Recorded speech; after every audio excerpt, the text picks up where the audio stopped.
चला तर मंडळी, आज ना अगदी साधी सोपी 5 मिनिटात होणारी टिफिन रेसिपी बनवूया. फक्त कांदा आणि मिरची घालून बनवलेली ही टिफिन रेसिपी आहे. झटपट 5 मिनिटात होते. सकाळच्या काही गडबडीत जर टिफिन करता काय बनवायचं असेल ना, तर अशी ही भाजी, चवळीची भाजी तुम्ही नक्की एकदा ट्राय करा आणि चवीला अगदी मस्त लागतं. फक्त कांदा आणि मिरची आपण यात वापरायची आहे. तर त्याकरता तेल गरम करायचं. तेल मात्र अगदी कमी घ्यायचं आणि कांदा आणि मिरची थोडीशी जास्त घ्यायची. या भाजीला तेल अगदी कमी लागतं. थोड्या तेलात भाजी होते. तर कांदा हलकासा गुलाबी रंगावर परतून घ्यायचा आणि इथे मी घेतली आहे चवळीची भाजी. निवडून घेतली आहे, स्वच्छ धुवून घेतली आहे. 2-3 तास धुवून घ्यायची आणि नंतर त्याला थोडा वेळ चाळणीत ठेवायचं, म्हणजे यातलं पूर्ण पाणी निघून जाईल. शिवाय जे कोवळे देठ आहेत ना, ते सुद्धा आपल्याला घ्यायचे. आता ही भाजी आपण घालूया. कांदा आणि मिरचीमध्ये गॅस वाढवून ठेवायची, गॅस कमी करायची नाही. कारण पालेभाज्यामध्ये कसं आहे, भरपूर पाणी असतं. गॅस कमी ठेवली की काय होतं, भाजी ना अगदी खूप अशी ओलसर होते आणि तशी भाजी मग खायला चांगली वाटत नाही. त्याच्यामुळे गॅस वाढवून ठेवायची. जितक्या लवकर होईल तितक्या लवकर यातलं पाणी आपल्याला सुकून घ्यायचं आहे. त्यामुळे गॅस वाढवायची आणि 2-1 मिनिटे ही भाजी अशीच अलटपलट करून आपल्याला परतून घ्यायची आहे.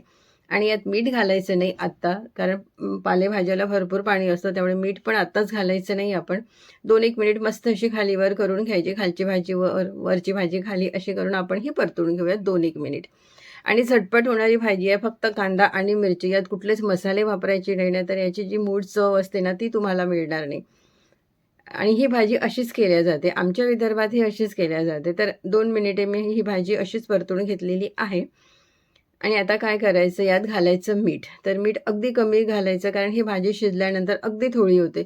सुरुवातीला तुम्ही बघितलं असेल, अगदी पातेल्यावर भाजी होती. आता ही कमी झाली, याहीपेक्षा कमी होईल. त्यामुळे मीठ अगदी कमी घालायचं. आणि आता ही भाजी मीठ घातल्यानंतर ही गॅस आपण मीडियम करायची आणि मीडियम गॅसवर 3 ते 4 मिनिट ही भाजी अगदी ड्राय होतपर्यंत आपण परतून घेऊया. तर इथे बघा, भाजी अगदी ड्राय झाली, अगदी मोकळी झालेली आहे. 3 ते 4 मिनिटं मी शिजवून घेतलेली आहे मीडियम गॅसवर.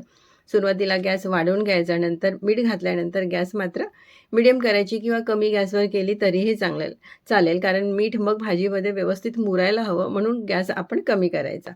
तर इथे बघा, झटपट अगदी 5 मिनिटात होणारी मस्त अशी चवळीची भाजी आपली तयार झालेली आहे. झटपट होते आणि सकाळच्या घाईगडबडीत अशी झटपट होणारीच भाजी आपल्याला हवी असते.